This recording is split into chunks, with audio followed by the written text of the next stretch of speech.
Esther, it's so good to be with you. You know, the chamber started 60 years ago. I wonder how it all began. Every great story starts the same way, with a few people sitting around a table and saying, we should probably do something about this.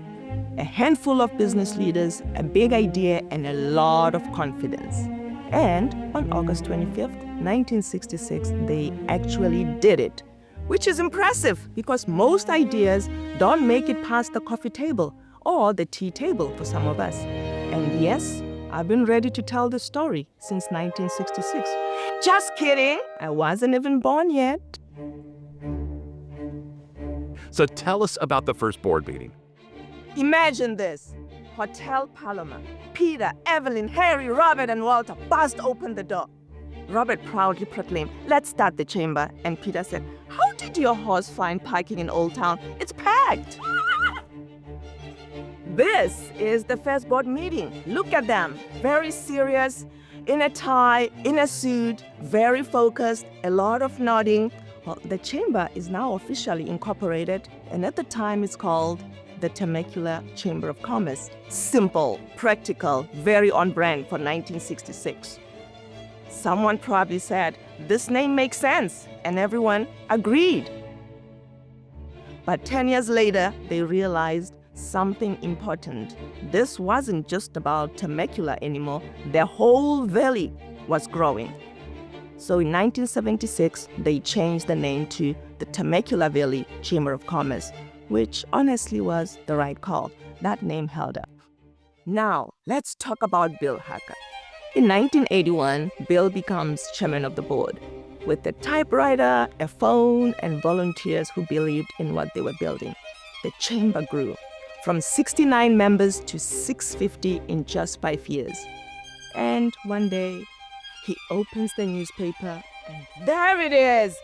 The job he was volunteering for is now in the wanted ads as a paid position. Can you imagine? That's how you find out you might be getting replaced. And Bill stood up and let out a... Let's just say he was not happy. But here's the thing. Bill didn't walk away. That's commitment. That's servant leadership.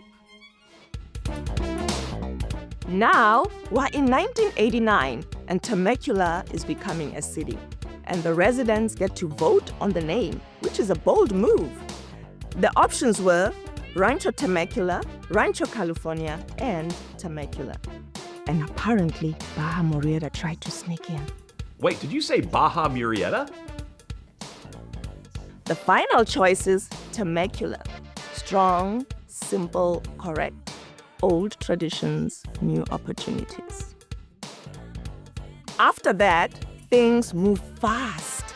In 1990, the chamber helped create the Economic Development Corporation, now known as EDC. Then in 1998, the Tourism Council is formed, which is now known as Visit Temecula Valley. These weren't just programs. They were long-term investments in this region. By 1999, the chamber is ready for something permanent. Enter Melody Preston. Looks at a piece of land, empty, quiet, possibly a tumbleweed, and she says, yep, this is it. That's vision, seeing possibility before anyone else does. That land becomes the future home of the chamber. And Melody didn't stop there. She literally put Temecula on the map, the weather map. That dot, that's us. Honestly, that's iconic. The weather, okay, that's iconic. However, you know what else put us on the map? The wine. Somewhere along the way, we discovered wine. Business arrived, visitors followed. Suddenly, wine was everywhere. It was like oil, but happier. The valley flourished, and the chamber became the place people turned to for answers, connections, and leadership. In 1996, the Ambassador Program is created. I wonder if Tom Summers was there, bow ties and all. In 2005, the Southwest California Manufacturing Council is also created. Then in 2008, the Valley Young Professionals launched. And suddenly, you've got future leaders running around everywhere. You know what? We should start a cornhole tournament. Very professional, very ambitious, very tiny humans. And now, look at us. When I first started on the board, Brian was the chairman of the board. And now, I am the chair of the board. Now, that is real progress, Brian. This board, this chamber, built on brilliance, 60 years of relationships, 60 years of trust. From a small room in 1966 to the organization we are today. This isn't just history, it's how we build something that lasts. It's how we created brilliance, and today we honor brilliance.